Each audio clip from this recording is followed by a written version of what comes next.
Good morning to all of you. Welcome again in your chemistry class. Let's continue chapter number 3rd, periodic table and classification of elements वाला। सबसे पहले आज एक question हम solve करें। Previous video में मैंने सिखाया भी था आपको। क्वेश्चन है assign the position of the element having the outer electronic configuration.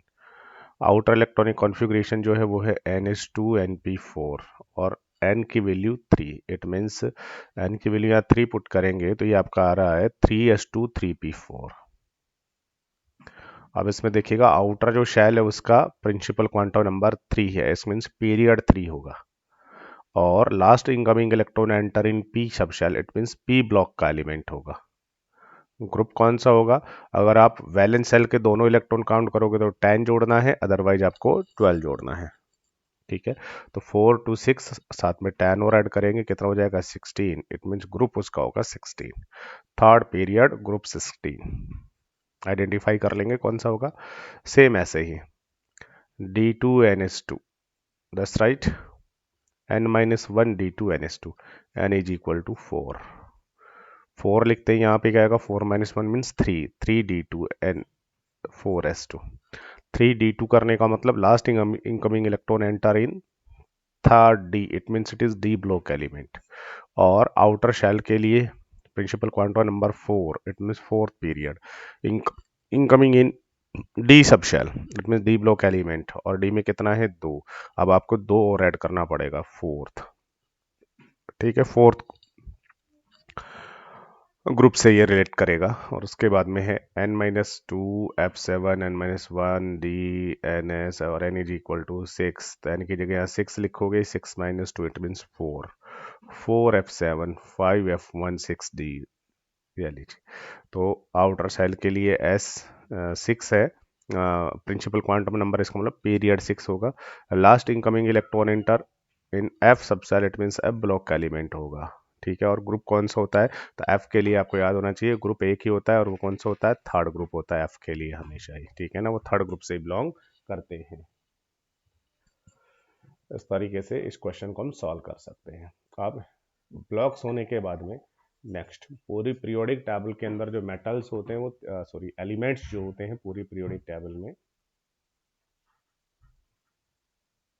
वो 3 टाइप के एलिमेंट्स होते हैं। कौन कौन से 3 टाइप के एलिमेंट होते हैं? Metals, non metals and metalloids. 3 type के एलिमेंट होते हैं। Number 1 is metals, non metals and metalloids. ठीक है, देखिएगा सारे के सारे एलिमेंट को हमने 3 पार्ट में डिवाइड किया है। The element can be divided into metal and non metal. तो मेनली तो हम इनको मेटल एंड नॉन मेटल में डिवाइड करते हैं। Metal comprise more than 78% of all known element and appear on the left side of the periodic table। समझ रहे हैं, जितने भी एलिमेंट है उनमें से 78% मेटल्स हैं और पीरियोडिक टेबल जो होती है उसके लेफ्ट साइड में, ये जो लेफ्ट साइड है इधर होती है सारी metals. Metals are usually solid होती हैं, रूम टेम्परेचर पर प्रॉपर्टी है, बट एक एक्सेप्शन है, और एक्सेप्शन कौन होता है? मरकरी। मरकरी क्या होता है? रूम टेम्परेचर पर लिक्विड होता है। That's right. इसके अलावा गैलियम और सीजियम जो होता है उनका भी मेल्टिंग पॉइंट बहुत लो होता है, देखिएगा बहुत कम। तो ये भी जर्नली थोड़ा सा टेम्परेचर अगर ज़्यादा हो जाए, गर्मियों के दिन हो जाए, तो ये भी लिक्विड स्टेट में आ जाते हैं। ठीक है, बट मरकरी तो एक्सेप्शनली होता ही लिक्विड में है। Metals usually have high melting और बॉइल्टिंग पॉइंट होता है इनका, जल्दी से ये मेल्ट नहीं होते हैं। गुड कंडक्टर ऑफ हीट और इलेक्ट्रिसिटी होते हैं। They are malleable. 8th class में कहीं पढ़ा होगा आपने, मेटल्स मेलेबल होते हैं, डक्टाइली होते हैं। मेलेबल का मतलब they converted into thin sheets and malleable means they draw into wires, बना हम सकते हैं। उसके बाद में next metal and non metal के बारे में थोड़ा भी और पढ़ते हैं। नॉन मेटल्स, नॉन मेटल्स क्या होते हैं? Non metals are located at the top right hand side in the of the periodic table. Periodic table जो है उसका टॉप राइट हैंड साइड, यहाँ पर होते हैं नॉन मेटल्स, यहाँ। ठीक है, non metals are usually solid होती हैं और गैस होती हैं generally. At room temperature with the और लो मेल्टिंग बॉइलिंग पॉइंट होता है। जैसे बोरोन एंड कार्बन जो है ये इसका एक्सेप्शन है, इनका मेल्टिंग पॉइंट कंपैरेटिवली हाई होता है। पुअर कंडक्टर ऑफ हीट और इलेक्ट्रिसिटी होते हैं, ठीक है। मोस्टली नॉन मेटल्स सॉलिड होते हैं और ब्रीटल होते हैं, ठीक है, और जिस कारण से ये नाइदर मेलेबल होते हैं नॉर डक्टाइल होते हैं। दैट्स राइट, दोनों में से कैसे नहीं होते, ब्रीटल होते हैं।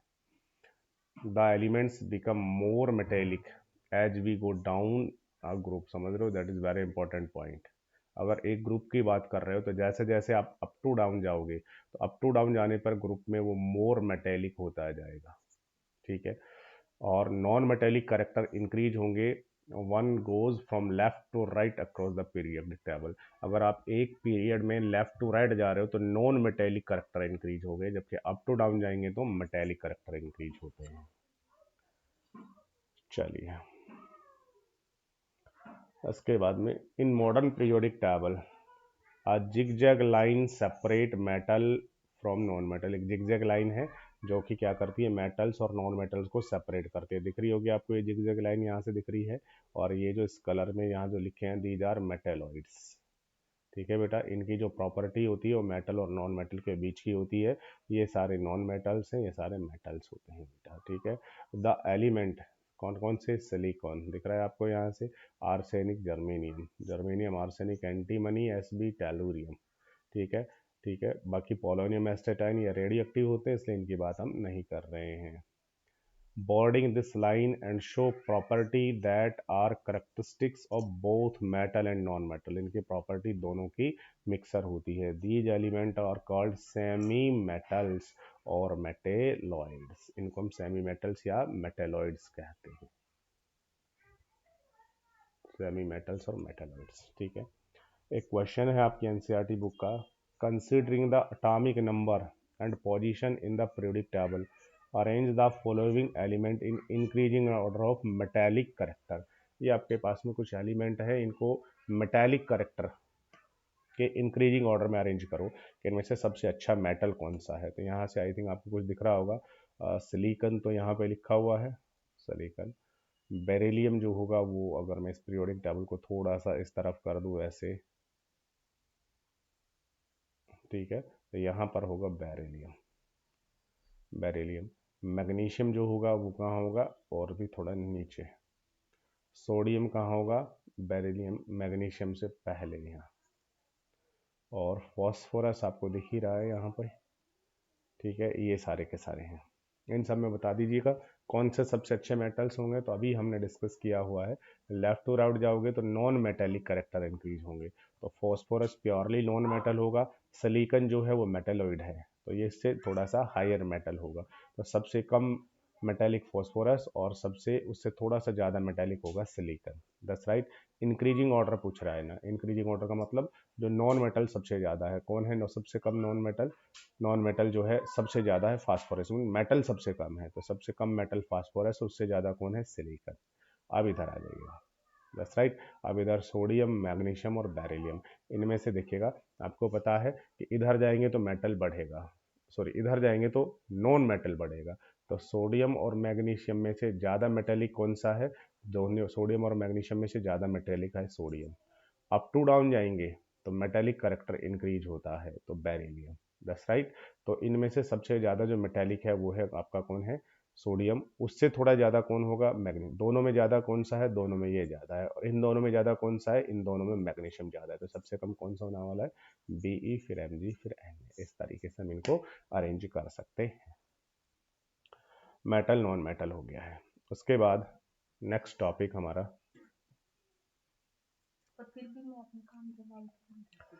चलिए नेक्स्ट टॉपिक जो है हमारा इसी चैप्टर का, मेटल नॉन मेटल मेटलॉइड्स होने के बाद में नेक्स्ट है periodic trend in properties of element.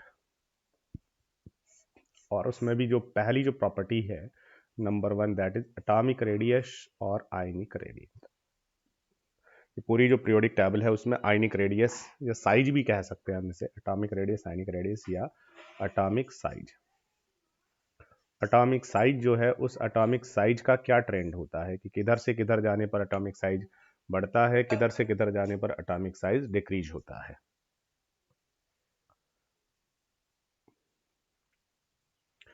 चलिए देखते हैं कहाँ से कहाँ बढ़ेगा घटेगा। सबसे पहली चीज देखना बेटा, एटॉमिक रेडियस। एटॉमिक रेडियस कह दीजिए या एटॉमिक साइज कह दीजिए, बात बराबर होगी, क्योंकि रेडियस बड़ा होगा तो ऑब्वियसली साइज भी बड़ा होगा। एटॉमिक साइज, सबसे इंटरेस्टिंग पॉइंट देखिएगा वो है कि finding of size of an atom is a lot more complicated than measuring the radius of a ball। अगर आपको एक क्रिकेट की बॉल दी जाए उसकी रेडियस को तो आप इजीली मेजर कर सकते हो, लेकिन अगर एटम तुम्हें दे दिया है, अब उस एटम का रेडियस मेजर करना, उसका साइज मेजर करना बहुत कॉम्प्लिकेटेड है। क्यों कॉम्प्लिकेटेड है भाई? तो देखिएगा कॉम्प्लिकेटेड क्यों है, वाई कॉम्प्लिकेटेड। तो मेजर जो है वो दो रीजन्स है। पहला क्या है कि साइज ऑफ एटम, एटम का साइज जो है वो देखिएगा एक तो कितना छोटा होता है, रेडियस जो है वो 1.2 इंटू 10 की पावर माइनस 10 मीटर रेडियस होती है, जो कि बहुत छोटी है। दूसरा क्या होता है, अब आपको याद होना चाहिए, क्वांटम मैकेनिकल मॉडल हमने पढ़ा है। तो the electron cloud surrounding the atom does not have a sharp boundary. जो एटम होता है उसमें न्यूक्लियस और अराउंड एटम होगा। तो एटम जो होता है बहुत छोटा पार्टिकल है, और जब वो मोशन करता है तो एक्चुअल में वो वेव की तरह बिहेव करता है, जिससे इसकी एक शार्प बाउंड्री नहीं होती कि यहाँ तक एटम मिलेगा, इसलिए बहुत डिफिकल्ट है। So the determination of the atomic size can't be precise, that's right. Therefore, an estimate of the atomic size can be made by knowing the distance between the atoms in the combined state. इसलिए कभी भी अकेले atom की radius को calculate हम नहीं कर सकते, क्योंकि एक तो बहुत छोटा होता है और दूसरा कोई शार्प बाउंड्री नहीं होती ना इलेक्ट्रॉन की कि कहाँ तक इलेक्ट्रॉन मिलेगा, इसलिए। तो फिर क्या किया जाता है, तो जर्नली ऐसा किया जाता है कि एक एटम आपने लिया उसका न्यूक्लियस होगा, दूसरा एटम आपने लिया उसका न्यूक्लियस होगा, और इन दोनों एटम के न्यूक्लियस के बिटवीन जो डिस्टेंस होता है ये कैलकुलेट कर लिया जाता है, और फिर उस डिस्टेंस को हाफ करके जर्नली रेडियस को कैलकुलेट कर देते हैं। एटम का साइज जो है, उस एटम के साइज को एटम की रेडियस से रिप्रेजेंट करेंगे, तो एटम का रेडियस जो है वो कैलकुलेट कर लिया जाता है, दैट्स राइट। बट ये जो रेडियस होता है, अब ये रेडियस भी कई टाइप्स से कैलकुलेट किया जाता है या कई टाइप्स का होता है। कौन कौन से टाइप का रेडियस होता है, देखिए बेटा, 3 टाइप का मेजरली ये रेडियस होता है। कौन कौन सा रेडियस होता है? नंबर 1, पहला जो रेडियस का टाइप है, number 1, that is covalent radius. Number 2 जो होता है दैट इज मेटालिक रेडियस, और नंबर 3 जो होता है दैट इज वंडरवाल रेडियस। तो जो रेडियस है एटम की वो भी 3 तरीके से कैलकुलेट की जाती है। कौन कौन से 3 तरीके से कैलकुलेट की जाती है? Number 1 is covalent radius, number 2 is metallic radius, and number 3 is van der Waals radius. But covalent radius किसके लिए कैलकुलेट करते हैं? ध्यान दीजिएगा बेटा, कोवेलेंट जो रेडियस होती है it calculate for non metallic atom. It means non जो मेटल्स होते हैं, नॉन मेटल जैसे ऑक्सीजन, फ्लोरीन, क्लोरीन, नाइट्रोजन, इनके लिए जो रेडियस कैलकुलेट करते हैं वो हम कोवेलेंट रेडियस कैलकुलेट करते हैं। लेकिन जो मेटल्स होती हैं उन मेटल्स के लिए हम मेटालिक रेडियस कैलकुलेट करते हैं, दैट्स राइट। और एक तीसरा और है वंडरवाल रेडियस, वो भी हम पढ़ेंगे। कोवेलेंट रेडियस कैसे कैलकुलेट करते हैं? देखिएगा, half of the distance between two atoms when they are bonded together by a single bond in a covalent molecule. जैसे क्लोरीन के लिए, नाइट्रोजन, ऑक्सीजन, फ्लोरीन के लिए। तो क्लोरीन के लिए अगर आपको इसका रेडियस कैलकुलेट करना है तो हमें क्लोरीन का क्या लेना है, एक मॉलिक्यूल लेना है, और उस मॉलिक्यूल में दोनों के दोनों क्लोरीन आपस में सिंगल बॉन्ड से बॉन्डेड होते हैं। तो ये क्लोरीन का न्यूक्लियस, ये क्लोरीन का न्यूक्लियस, ये एटम दोनों आपस में सिंगल बॉन्ड से बॉन्डेड होते हैं। अब देखिएगा ये क्या करते हैं, एक दूसरे को ओवरलैप करके बॉन्डेड हो जाते हैं। तो दोनों के इंटर न्यूक्लियर जो डिस्टेंस होगा, उस डिस्टेंस का जब हम हाफ कर देंगे तो ये जो रेडियस हमारे पास आएगी, उस इंटर न्यूक्लियर डिस्टेंस का हाफ कर देंगे तो जो रेडियस आएगी इसको हम कहते हैं covalent radius, that's right. For example, जैसे bond distance in the chlorine, chlorine का ये जो मॉलिक्यूल है, इस मॉलिक्यूल में बॉन्ड की जो डिस्टेंस होती है वो होती है 198 पिकोमीटर, दैट्स राइट, दोनों के न्यूक्लियस के बीच की डिस्टेंस। इसलिए क्लोरीन का रेडियस कितना होता है, तो ये 198 पिकोमीटर का हाफ कर देंगे तो कितना आ जाएगा आपका 99 पिकोमीटर, दैट्स राइट। इस तरीके से हम कोवेलेंट रेडियस को कैलकुलेट करते हैं। मेटेलिक रेडियस में क्या होता है, it is taken as half the inter nuclear distance separating the metal core in the metallic crystal. Metal का ये जो क्रिस्टल है, इस मेटल के क्रिस्टल के अंदर क्या करना है, बहुत सारे मेटल के एटम्स प्रेजेंट होते हैं और ये आपस में मेटालिक बॉन्ड के थ्रू बॉन्डेड होते हैं। अब आपको क्या करना है, इसमें से कोई भी दो नियरेस्ट जो एटम है ना वो आपको लेने हैं। नियरेस्ट पूरे लैटिस में से, पूरा ये जो मेटल का लैटिस है उसमें से दो नियरेस्ट एटम लेने हैं और उन दोनों नियरेस्ट जो एटम आपने लिए हैं उनके न्यूक्लियस के बीच का जो डिस्टेंस होगा, ठीक है, उसका क्या कर देना है, हाफ कर देना है। तो जो रेडियस आपके पास आ जाएगी that is metallic radius. This is the distance between the nucleus of two metallic atom. दोनों मेटालिक एटम जो नियरेस्ट वाले हैं उनके बीच का डिस्टेंस है, उसका आपने क्या कर दिया, हाफ कर दिया है। तो ये आपके पास आ गई है रेडियस, और कौन सी वाली है, ये मेटालिक रेडियस आ गई है। That's right. For example, the distance between two adjacent copper atom in solid copper. Copper का एक बहुत बड़ा सैंपल है, उसमें से दो एडजेसेंट जो कॉपर के एटम्स है आपने वो दो एडजेसेंट कॉपर के एटम लिए हैं, उनके बीच का जो डिस्टेंस ये है बेटा, ये डिस्टेंस है 256 पिकोमीटर। तो रेडियस कितना हो जाएगा, 256 का हाफ आपने कर दिया, कितना आ जाएगा, 128 पिकोमीटर। That's right. इस तरीके से हम कैलकुलेट करेंगे। अब आप कहेंगे सर दोनों में बात तो बराबर ही तो है, अंतर क्या है बेटा, अंतर है कोवलेंट रेडियस नॉन मेटल के लिए और मेटेलिक रेडियस मेटल्स के लिए। कोवलेंट रेडियस में दोनों के दोनों एटम्स आपस में कोवलेंट बॉन्ड के थ्रू जुड़ते हैं, और याद रखो जब कोवलेंट बॉन्ड बनता है ना तो देखिएगा ये एटम्स जो हैं इनके जो ऑर्बिटल्स होते हैं वो आपस में ओवरलैपिंग कर लेते हैं, दिख रहा है आपको, ओवरलैपिंग कर लेते हैं, जिससे ये दोनों न्यूक्लियस एक दूसरे के क्लोज आ जाते हैं। क्लोज आ जाएंगे तो फिर ये इंटर न्यूक्लियर डिस्टेंस कम हो जाएगी, रेडियस कम आएगी निकल के। लेकिन यहाँ मेटालिक बॉन्ड में एक्चुअल में इनके बीच में किसी टाइप की कोई ओवरलैपिंग नहीं होती है, बस एडजेसेंट दोनों के दोनों मेटल के एटम्स बैठे होते हैं। That's right. इसलिए कौन सी रेडियस हमेशा बड़ी होगी, मेटालिक जो रेडियस होती है बेटा, ये मेटालिक रेडियस हमेशा बड़ी होती है किससे, कोवेलेंट रेडियस से। कोवेलेंट रेडियस जो होता है वो हमेशा छोटी होती है। समझ पा रहे हो ऐसा क्यों, क्योंकि कोवलेंट रेडियस के अंदर कोवलेंट बॉन्ड के थ्रू एटम्स जुड़ेंगे और कोवलेंट बॉन्ड के अंदर क्या होता है, ऑर्बिटल्स ओवरलैपिंग कर लेते हैं, मिक्स हो जाते हैं और ऑर्बिटल्स आपस में, जिससे दोनों एटम्स एक दूसरे के मोर क्लोज आ जाते हैं। That's right. जबकि मेटालिक में ऐसा नहीं होता है। आगे सुनिएगा, atomic radius refer to both covalent और metallic radius depending on whether the element is non metal और मेटल। That's right. मेटल्स के लिए मेटालिक रेडियस कैलकुलेट करते हैं, जबकि नॉन मेटल्स के लिए कोवलेंट रेडियस कैलकुलेट करते हैं। अब रेडियस का तीसरा टाइप और होता है, और तीसरा जो टाइप होता है ये होता है van der Waals radius. That is van der Waals radius, number third van der Waals radius. ठीक है, वंडरवाल रेडियस क्या होता है, तो देखिएगा मेटालिक बॉन्ड में, मेटालिक रेडियस में मेटालिक बॉन्ड से जुड़े होंगे दोनों के दोनों एटम, कोवलेंट रेडियस में कोवलेंट बॉन्ड से जुड़े होंगे, और वंडरवाल रेडियस में वंडरवाल बॉन्ड से जुड़े होंगे। That's right. तो जैसे क्लोरीन अगर आपके पास में हो, क्लोरीन का कोई सैंपल है तो उसमें क्या होगा, क्लोरीन Cl2 Cl2 Cl2 के बहुत सारे एटम्स होंगे और ये गैसियस स्टेट में होगा। तो अब ये क्लोरीन का ये जो एक आपका मॉलिक्यूल है, क्लोरीन का ये एक मॉलिक्यूल है जिसमें क्लोरीन का एक एटम, क्लोरीन का दूसरा एटम, और क्लोरीन का ही ये आपके पास में सेकंड मॉलिक्यूल है। तो इस सेकंड मॉलिक्यूल के अंदर क्लोरीन का ये दो एटम आपस में बॉन्डेड है। तो इन दोनों के बीच जो रेडियस होगा और उसका दोनों का जो डिस्टेंस होगा न्यूक्लियर, उसका हाफ करोगे तो वो तो रेडियस हो जाएगी आपकी कोवलेंट वाली।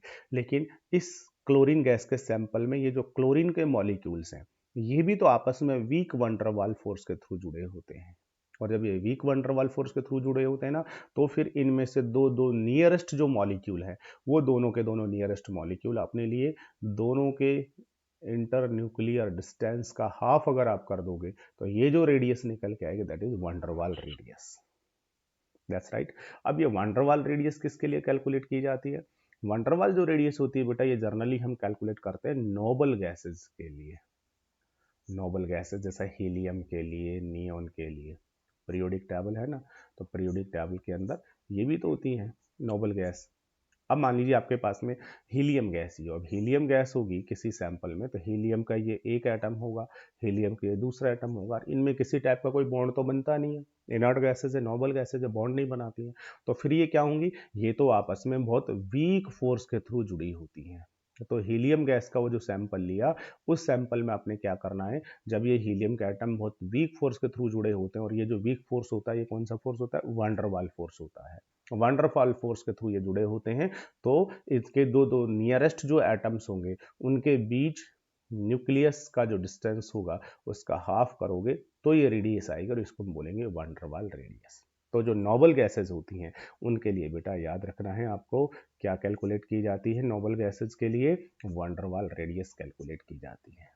क्या होती है वान डर वाल रेडियस, तो देखिएगा क्लोरीन के लिए ही अगर आपने ये वाले रेडियस निकाली है यहाँ से, दोनों के न्यूक्लियस के बीच की डिस्टेंस, तो ये तो है कोवेलेंट रेडियस जो कि 99 पिकोमीटर होती है, ठीक है। अब क्लोरीन का ये सैंपल आपके पास में है, और इस सैंपल में क्लोरीन के बहुत सारे मॉलिक्यूल्स हैं, और अब ये क्लोरीन के मॉलिक्यूल आपस में वीक वान डर वाल फोर्स के थ्रू बॉन्डेड हैं, तो फिर इनमें से आपने क्या किया, दो नियरेस्ट Cl2 के मॉलिक्यूल लिए, और उन नियरेस्ट मॉलिक्यूल को लेकर के उनके जो दो नियरेस्ट क्लोरीन है उनके बिटवीन जो न्यूक्लियर डिस्टेंस है उसका हाफ आपने कर दिया, तो ये जो रेडियस आपका आया है दैट इज वान डर वाल रेडियस। और देखिएगा इसका जो वान डर वाल रेडियस निकल के आया है वो आया है कितना बेटा, 180 पिकोमीटर, जबकि इसका कोवेलेंट रेडियस कितना आया है, 99 पिकोमीटर। दस राइट। तो कौन सी रेडियस सबसे बड़ी होने वाली है, वान डर वाल रेडियस सबसे बड़ी होने वाली है, ठीक है। तो हमने पढ़ा कि रेडियस कौन कौन सी, कोवेलेंट सबसे ज़्यादा छोटी होगी, उससे ज़्यादा कौन सी होगी मेटेलिक, और सबसे ज़्यादा बड़ी रेडियस कौन सी होगी, वान डर वाल रेडियस सबसे ज़्यादा बड़ी होती है। That's right. एक रिलेशन यहाँ से बना सकते हो जो कि कंपटीशन में पूछा जाता है कि ये देखिए 180 इसका कौन सा रेडियस है, वान डर वाल, और 99 कौन सा है इसका, कोवेलेंट। इट मीन्स कोवेलेंट जो रेडियस होता है उसको अगर आप अप्रोक्स 2 से मल्टीप्लाई कर दो तो आपके पास वान डर वाल रेडियस आ जाता है। अप्रोक्स डबल होता है कोवेलेंट रेडियस का, डबल जो है वो क्या होता है, वान डर वाल रेडियस होता है, ठीक है। It is the half the distance between two adjacent atoms when they are bound together by any bond. Atoms of different molecule, different molecule, अलग अलग मॉलिक्यूल के दो जो एटम्स होते हैं, ठीक है ना, और वो किसके द्वारा बॉन्डेड हो, बाई बाई वीक वान डर वाल फोर्स, एनी बॉन्ड कहने की बजाय क्या कह सकते हैं, बाई वीक वान डर वाल फोर्स के द्वारा। तो उनके बीच न्यूक्लियस का जो डिस्टेंस होता है उसे हम कहेंगे वान डर वाल radius. It is greater than covalent radius, ये कोवेलेंट रेडियस से कैसी होती है, बहुत बड़ी होती है, ठीक है। तो किसके लिए क्या कैलकुलेट करनी है, मेटल्स के लिए मेटालिक रेडियस, नॉन मेटल्स के लिए कोवेलेंट रेडियस, और नोबल गैसेस के लिए वान डर वाल रेडियस। और कौन सी रेडियस सबसे बड़ी होती है, वान डर वाल रेडियस सबसे बड़ी होती है। चलिए रेडियस होने के बाद में अब बहुत इंपॉर्टेंट पॉइंट आता है, और वो है variation of atomic size in a period. Variation of atomic size in a period, अगर आप एक पीरियड के अंदर जा रहे हो तो ये आपके पास पीरियोडिक टेबल, और इसमें आप एक पीरियड के अंदर बात कर रहे हो, ऐसे जा रहे हो लेफ्ट टू राइट। जब आप ऐसे लेफ्ट टू राइट जाओगे तो एटॉमिक रेडियस या साइज में क्या फर्क पड़ेगा, ठीक है। तो आपने पढ़ा हुआ है ऐसा कि जब हम लेफ्ट टू राइट जाते हैं तो जो साइज होता है वो साइज क्या होता है, जर्नली डिक्रीज होता जाता है across a period from left to right. तो लेफ्ट टू राइट जाएंगे तो जो साइज है वो कंटिन्यूसली डिक्रीज होता जाता है, ठीक है। क्यों डिक्रीज होता है, because within the period outer electron are in the same valence shell, क्योंकि एक एक जैसे एटॉमिक नंबर इंक्रीज होगा तो सेल इंक्रीज नहीं होगा, सेल वही रहेगा, same valence cell, and the effective nuclear charge increase. लेकिन क्या इंक्रीज होता जाएगा, इफेक्टिव न्यूक्लियर चार्ज इंक्रीज होता जाएगा, ठीक है, as the atomic number increase, resulting in the increased attraction of electrons to the nucleus, जिससे अट्रैक्शन फोर्स जो है वो इंक्रीज होगा और जो रेडियस है वो लगातार कम होता जाएगा। कुछ बात समझ में नहीं आई सर, देखो बेटा ऐसा ये कहना चाह रहा है कि मान लीजिए आप ऐसे जा रहे हैं तो यहाँ लिथियम है, बेरिलियम है, boron, carbon, nitrogen, oxygen, fluorine, neon, इधर जा रहे हो किसी भी पीरियड में ठीक है। तो जैसे बोरोन की बात कर लीजिए, बोरोन का एटॉमिक नंबर कितना होता है, 5, तो इसका मतलब इसमें प्रोटॉन कितने हैं, 5, प्रोटॉन जो है वो है 5, 5 प्रोटॉन, और इलेक्ट्रॉन भी कितने हैं, 5 ही हैं। आप देखिएगा होगा क्या, इसका ये न्यूक्लियस, इसमें 5 प्रोटॉन बैठे हैं, दैट्स राइट, और इलेक्ट्रॉन भी 5 हैं। इलेक्ट्रॉनिक कॉन्फ़िगरेशन क्या होगा, 1s2 2s2 2p1, 1 के s में 2 इलेक्ट्रॉन,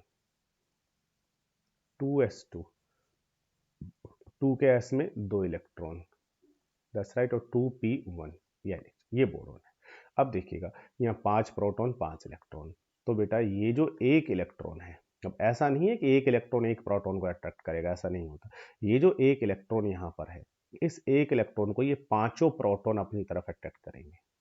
इस इलेक्ट्रॉन को भी ये पांचों, इस इलेक्ट्रॉन को भी ये पांचों, इसको भी ये पांचों, और इसको भी ये पांचों। देखिए हर एक इलेक्ट्रॉन जो है ना, वो यहाँ 5 प्रोटॉन से अट्रैक्टेड होगा, दैट्स राइट।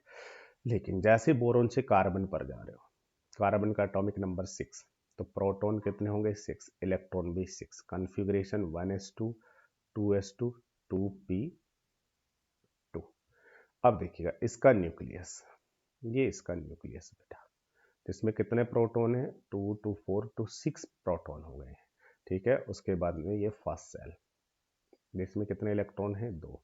फिर ये सेकंड शेल, सेकंड के एस में 2 है, सेकंड के पी में भी 2 है। अब देखिएगा, अब क्या कोई शेल इंक्रीज हुआ, शेल इंक्रीज नहीं हुआ, नया जो इलेक्ट्रॉन आया वो इसी सेकंड शेल में एंटर हो गया। यहाँ पर पहले यहाँ 1 2 3 थे, अब यहाँ 1 2 3 4 हो गए, शेल इंक्रीज नहीं हुआ। लेकिन इंक्रीज क्या हुआ, इंक्रीज हुआ है इफेक्टिव न्यूक्लियर चार्ज। क्यों इंक्रीज हुआ, क्योंकि जैसे ही एक एटॉमिक नंबर इंक्रीज हुआ, न्यूक्लियस में एक प्रोटॉन इंक्रीज हो गया, पहले 5 प्रोटॉन तब 6। अब देखिएगा ये जो इलेक्ट्रॉन है, इस इलेक्ट्रॉन को इस 6 जो प्रोटॉन है ना वो अट्रैक्ट करें, इस पर 6 प्रोटॉन का अट्रैक्शन फोर्स लगेगा, 6 का। तो बताइए पहले जो इलेक्ट्रॉन्स थे वो कितने प्रोटॉन का अट्रैक्शन फोर्स फील कर रहे थे, हर एक इलेक्ट्रॉन पहले 5 प्रोटॉन से अट्रैक्टेड हो रहा था, लेकिन अब कितने प्रोटॉन से अट्रैक्टेड होगा, ऑब्वियसली 6 प्रोटॉन से अट्रैक्टेड होगा। तो बताइए क्या बढ़ गया है, ऑब्वियसली न्यूक्लियस का अट्रैक्शन पावर, अट्रैक्शन फोर्स बढ़ गया है, न्यूक्लियस का चार्ज बढ़ गया है, ठीक है ना। और न्यूक्लियस का चार्ज बढ़ गया है तो ये न्यूक्लियस उसके कंपैरेटिवली इनको स्ट्रांगली अट्रैक्ट करेगा, जिससे ऑब्वियसली साइज क्या हो जाएगा, डिक्रीज हो जाएगा। तो जैसे जैसे इधर जाओगे सेल में कोई इंक्रीमेंट हो नहीं रहा है, लेकिन क्या इंक्रीज हो रहा है, न्यूक्लियस में प्रोटॉन इंक्रीज हो रहा है, जिससे इफेक्टिव न्यूक्लियर चार्ज बढ़ जाएगा और वो इलेक्ट्रॉन को स्ट्रांगली क्या करेंगे, अट्रैक्ट करेंगे, दैट्स राइट, जिससे साइज क्या होता जाएगा, कंटिन्यूसली डिक्रीज होता जाएगा, दैट्स राइट। चलिए यहाँ से आप देख भी सकते हैं, lithium, beryllium, boron, carbon, nitrogen, oxygen, fluorine, इधर जा रहे हो तो एटॉमिक रेडियस देखिएगा 152, फिर 111, 87, 4, कंटिन्यूसली डिक्रीज होता जा रहा है, दैट्स राइट। यहाँ भी देखिए कंटिन्यूसली डिक्रीज होता जा रहा है। लेकिन फ्लोरीन के बाद यहाँ नियोन आपने नहीं लिखा, ठीक है ना, या आर्गन नहीं लिखा, क्यों, क्योंकि नियोन का साइज इन सबसे बड़ा होता है, नियोन का साइज सबसे बड़ा होता है, इनमें आर्गन का साइज सबसे बड़ा होता है। कहोगे सर ऐसा क्यों, क्योंकि बेटा नियोन और आर्गन जो है ना, इनके लिए तो हम वंडरवाल रेडियस कैलकुलेट करेंगे, और वंडरवाल रेडियस का साइज तो बताओ इन सब सारी रेडियस से बड़ा होता है कि नहीं होता, बिल्कुल इन सबसे बड़ा होता है, दैट्स राइट। क्योंकि हमें उनका एक्चुअल साइज पता ही नहीं होता, उनका तो हम वंडरवाल रेडियस कैलकुलेट करते हैं, इसलिए उनको हम यहाँ पे इंक्लूड नहीं करेंगे। Atomic radius of noble gas are not considered here, ठीक है, क्यों, क्योंकि noble gas van der Waal radii is calculated, ठीक है, और जो कि एक नॉन बॉन्डेड रेडी होती है, बस वीक अट्रैक्शन फोर्स से 2 एटम जुड़े होते हैं जो कि बहुत दूर दूर होते हैं, क्योंकि ये नोबल गैसेज है तो बॉन्ड तो बनाते नहीं है, इसलिए बेटा, ठीक है। अगर यहाँ नोबल गैस भी हो तो फिर सबसे बड़ा साइज जो है वो नोबल गैस का होगा, याद रखना है, क्योंकि उसकी वंडरवाल रेडियस कैलकुलेट करते हैं। नोबल गैस नहीं है तो फिर हमारा जो जनरल ट्रेंड है वही फॉलो होगा, दैट्स राइट। चलिए अब आती है बात एक ग्रुप के अंदर, ये तो एक पीरियड में थी, अब ग्रुप के अंदर बात आती है। ग्रुप में क्या होता है, variation of atomic size in a group.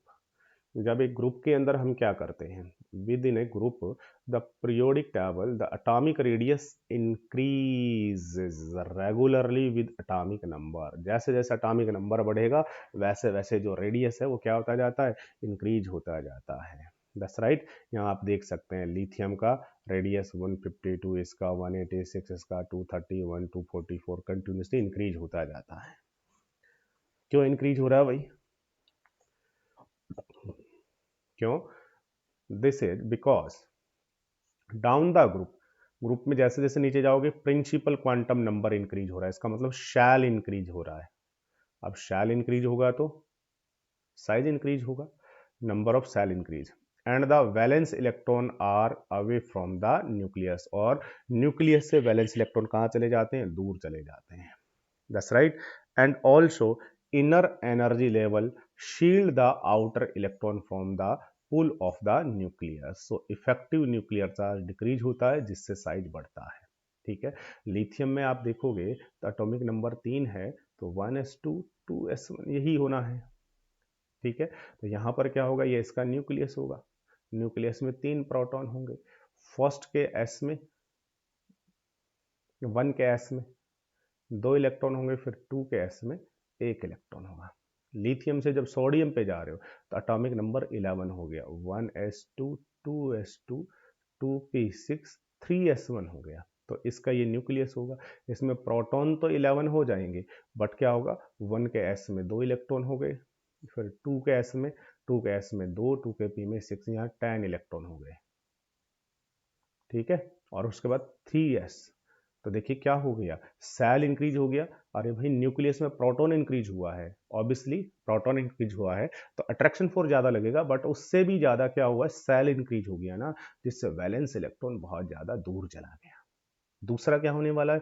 दूसरा ये होने वाला है कि क्या हुआ कि जैसे ये इलेक्ट्रॉन दूर गया, अब क्या देखो, इनर जो सेल है उनके जो इलेक्ट्रॉन है उनमें इलेक्ट्रॉन बहुत ज्यादा हो गए ना, तो ये भी क्या करेंगे? आउटर सेल के इलेक्ट्रॉन को रिपेल करेंगे, तो जिससे क्या होगा? इस इलेक्ट्रॉन पर न्यूक्लियस का अट्रैक्शन फोर्स काफी कम हो जाएगा। एक तो दूर चला गया और दूसरा शील्डिंग इफेक्ट लगा, इनका इनर सेल के इलेक्ट्रॉन्स का उसके ऊपर रिपल्शन लगा, जिससे इस इलेक्ट्रॉन पर इफेक्टिव न्यूक्लियर चार्ज, न्यूक्लियस का अट्रैक्शन फोर्स बहुत कम काम करेगा, जिससे क्या होगा? वो बहुत ज़्यादा दूर चला जाएगा, साइज क्या हो जाएगा? इंक्रीज हो जाएगा। दस राइट। चलिए, वेरिएशन इन ए ग्रुप हो गया, वेरिएशन इन अ पीरियड हो गया। अब आता है हमारा आयनिक रेडियस। नेक्स्ट जो टॉपिक है that is ionic radius. Next topic is ionic radius. अब तक एटॉमिक रेडियस की बात चल रही थी जिसमें एटम था, अब आयनिक रेडियस की बात होगी। आयनिक रेडियस में क्या होगा? हमारे पास आयन होने वाला है बेटा। ठीक है, आयनिक रेडियस क्या होता है? तो देखिए, आयनिक जो रेडियस होता है, ionic radius is the distance from the nucleus of an ion up to which it has an influence on its electron cloud। ठीक है, आयन में क्या होगा? चार्ज होगा, पॉजिटिव हो गया नेगेटिव चार्ज होगा, तो उसका जो सेंटर ऑफ न्यूक्लियस है वहां से उसका वो डिस्टेंस जहां तक कि उसके न्यूक्लियस का अट्रैक्शन फोर्स इफेक्टिव रहता है, वहां तक की जो डिस्टेंस होती है उसको हम कहते हैं उसका आयनिक रेडियस।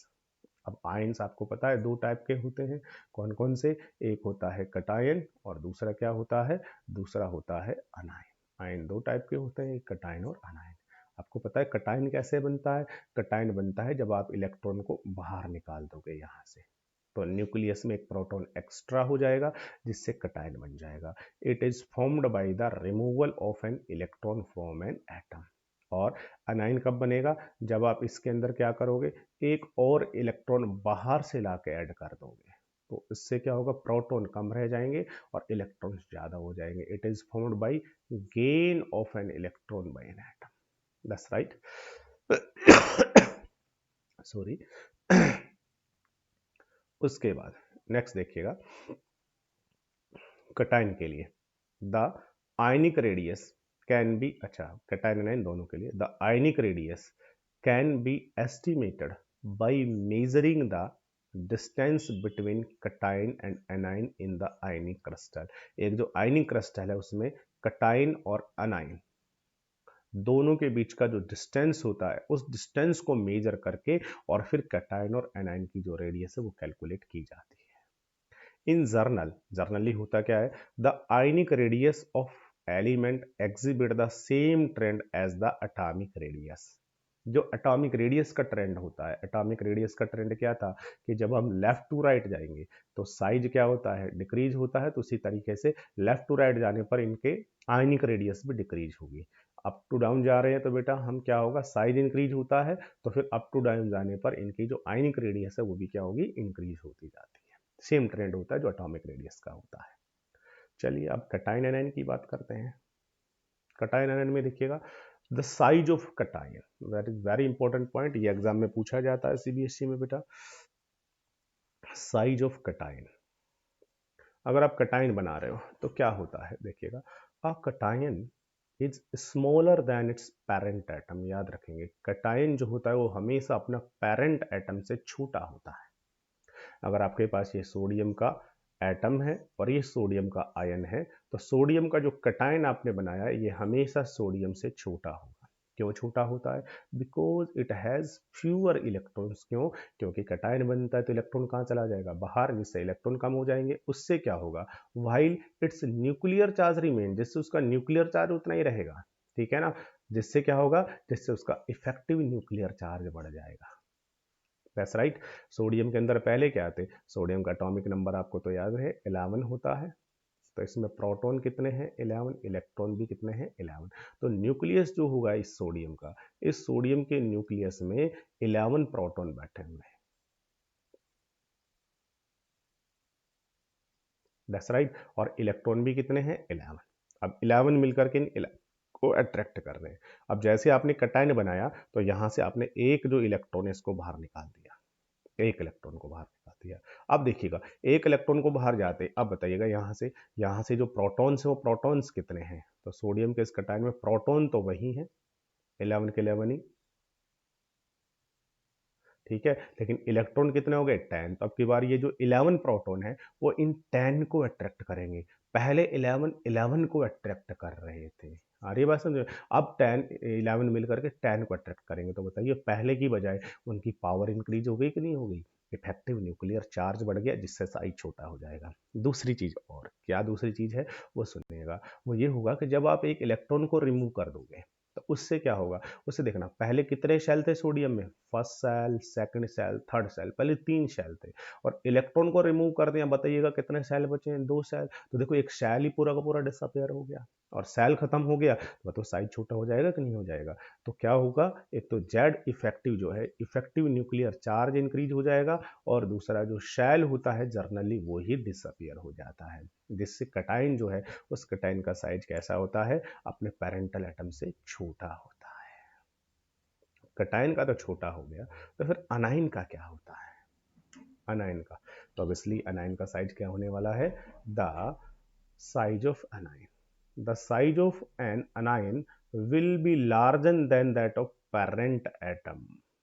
एनाइन का बड़ा होने वाला है पेरेंट एटम से। समझ पाओगे क्यों होने वाला है, क्योंकि अनाइन बनाने के लिए आपको क्या करना पड़ेगा, एक इलेक्ट्रॉन और डालना पड़ेगा। जैसे ये क्लोरीन का एटम, अब क्लोरीन का न्यूक्लियस, न्यूक्लियस में प्रोटॉन कितने होते हैं 17, इलेक्ट्रॉन भी कितने होते हैं 17, तो 17 प्रोटॉन मिलकर 17 इलेक्ट्रॉन को अट्रैक्ट करेंगे। अब एक इलेक्ट्रॉन जैसे ही आपने इसको दिया, क्लोरीन का एनाइन बन गया। अब प्रोटॉन कितने हैं, अभी भी वो 17 ही है, बट इलेक्ट्रॉन कितने हो गए 18। तो अब ये 17 मिल करके इन 18 को अट्रैक्ट कर गए अपनी तरफ, और यहाँ 17 को अट्रैक्ट कर रहे थे। तो बताइएगा कहाँ न्यूक्लियर चार्ज ज़्यादा लगा, ऑब्वियसली यहाँ ज़्यादा स्ट्रांगली अट्रैक्ट कर रहे थे, लेकिन यहाँ थोड़ा वीकली अट्रैक्ट करेंगे। इसका मतलब क्या कम हो गया, इफेक्टिव न्यूक्लियर चार्ज कम हो गया, तो इलेक्ट्रॉन उतने स्ट्रांगली अट्रैक्ट नहीं होंगे, तो कहाँ चले जाएंगे, दूर दूर चले जाएंगे। That's right. जिससे क्या होगा, साइज इंक्रीज हो जाएगा, ठीक है। Because the addition of one or more electron would result in increase repulsion among the electron and decrease in effective nuclear charge. और साथ में क्या होगा, जैसे एक्स्ट्रा इलेक्ट्रॉन आप यहाँ पर डालोगे तो इंटरनल जो इलेक्ट्रॉन है वो इंटरनल इलेक्ट्रॉन क्या करेंगे, वो इस एक्सटर्नल इलेक्ट्रॉन को रिपेल करेंगे। That's right. जिससे वो कहाँ जाना चाहेगा, दूर जाना चाहेगा। और दूसरा, न्यूक्लियस की पावर कम हो गई है तो जेड इफेक्टिव कम हो गया है, साथ में रिपल्शन इंक्रीज हो गया है, इसलिए। That's right. For example the ionic radius of fluorine ion, fluorine नहीं है क्लोरीन है ये एक्चुअल में, क्लोरीन आयन कितनी होती है, इतनी होती है। Whereas the atomic radius of chlorine, chlorine की रेडियस कितनी थी आपको याद होना चाहिए, 99 पिकोमीटर थी क्लोरीन की रेडियस, जबकि उसके अनायन की रेडियस हो गई है जस्ट डबल। देखिएगा चलिए नेक्स्ट, आइसो इलेक्ट्रॉनिक स्पीसीज। अब आपको आइसो इलेक्ट्रॉनिक स्पीसीज का साइज देखना है, ठीक है। आइसो इलेक्ट्रॉनिक हमने पढ़ लिया है लास्ट चैप्टर के अंदर। क्या होते हैं आइसो इलेक्ट्रॉनिक्स? जिनमें इलेक्ट्रॉन का नंबर इक्वल होता है। टू और मोर species, two or more species with same number of atoms, same number of valence electrons, ठीक है, electronic structures, regardless of the nature of element involved are called isoelectronic series। जैसे OF, O negative two F, Na positive, Mg positive, ये सब के सब iso electronic हैं। क्यों? क्योंकि इन सब में कितने इलेक्ट्रॉन्स है बेटा? इन द सब में 10 इलेक्ट्रॉन्स है। That's right. लेकिन इनका रेडियस, किसका साइज बड़ा होगा, किसका साइज छोटा होगा? समझ पा रहे हो किसका साइज बड़ा होगा, किसका साइज छोटा होगा? तो देखिएगा, ऑक्सीजन, जब आप पीरियोडिक टेबल में इस तरह ऐसे जाओगे तो ये पीरियोडिक टेबल इस तरीके से, तो यहाँ पर कौन होता है? ऑक्सीजन, यहाँ होता है फ्लोरीन, यहाँ पे होता है सोडियम और यहाँ पे होता है magnesium. That's right, that is sodium magnesium. Size किसका बड़ा होने वाला है? तो इधर से इधर जाएंगे तो साइज डिक्रीज होगा, तो हिसाब से सबसे छोटा साइज होता है फ्लोरीन का। फ्लोरीन का सबसे छोटा साइज होता है, उससे बड़ा कौन होता है? ऑक्सीजन। That's right.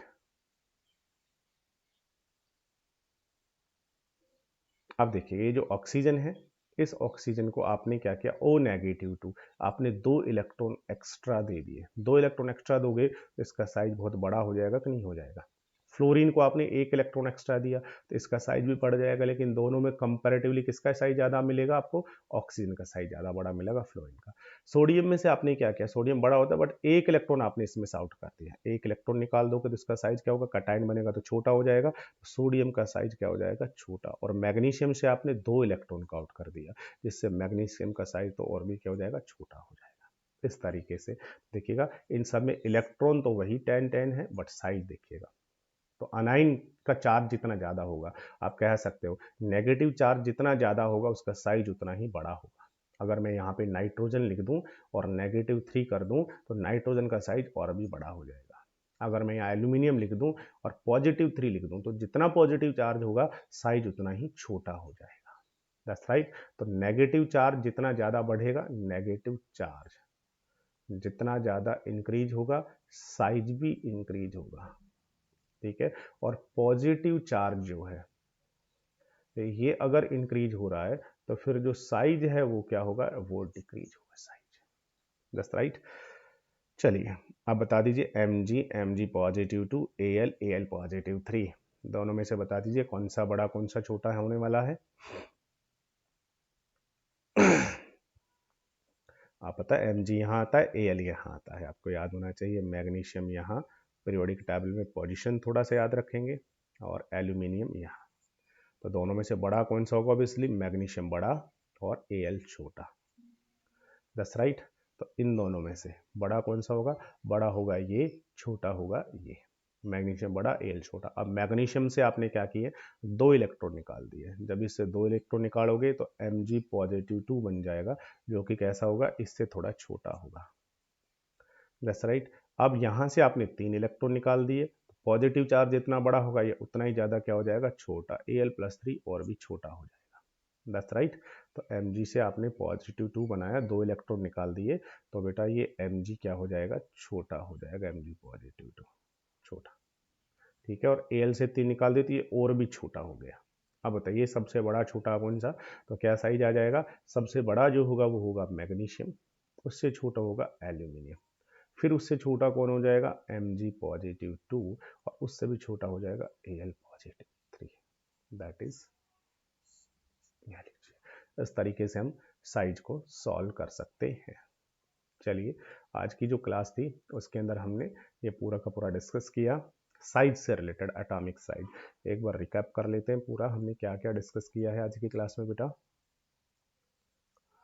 तो पहले तो हमने मेटल नॉन मेटल्स के बारे में पढ़ा, कि ये जो पीरियोडिक टेबल होती है इसमें मेटल कौन से साइड होते हैं, नॉन मेटल कौन से साइड होते हैं, मेटल की प्रॉपर्टी क्या होती है, नॉन मेटल की प्रॉपर्टी क्या होती है, मेटलॉइड्स कौन कौन से होते हैं। ठीक है, ग्रुप में लेफ्ट टू राइट, ग्रुप में अप टू डाउन जा रहे हो तो मेटेलिक करेक्टर बढ़ेगा, लेफ्ट टू राइट जा रहे हो तो नॉन मेटेलिक करेक्टर इंक्रीज होगा।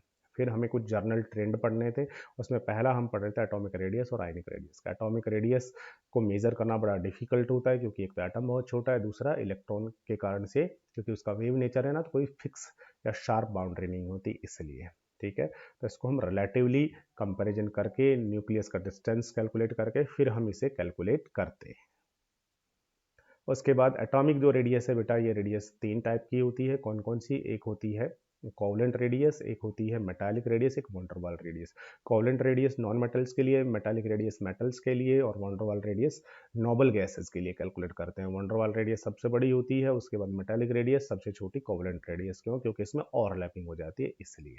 ठीक है, चलिए फिर वेरिएशन हमने कहा कि एक ग्रुप एक पीरियड में अगर आप लेफ्ट टू राइट जाओगे तो साइज जो है वो कंटिन्यूसली डिक्रीज हो जाएगा, बट नोबल गैस का जो साइज है वो सबसे बड़ा होता है क्योंकि उसकी van der Waal radius calculate करते हैं। जबकि एक ग्रुप में अप टू डाउन जाओगे तो साइज जो है वो इंक्रीज होता है क्योंकि नंबर ऑफ सेल इंक्रीज हो जाता है, जिससे इलेक्ट्रॉन जो है वो न्यूक्लियस से बहुत दूर चला जाता है, साथ में रिपल्शन बढ़ जाता है। फिर आयनिक रेडियस की बात आ गई थी।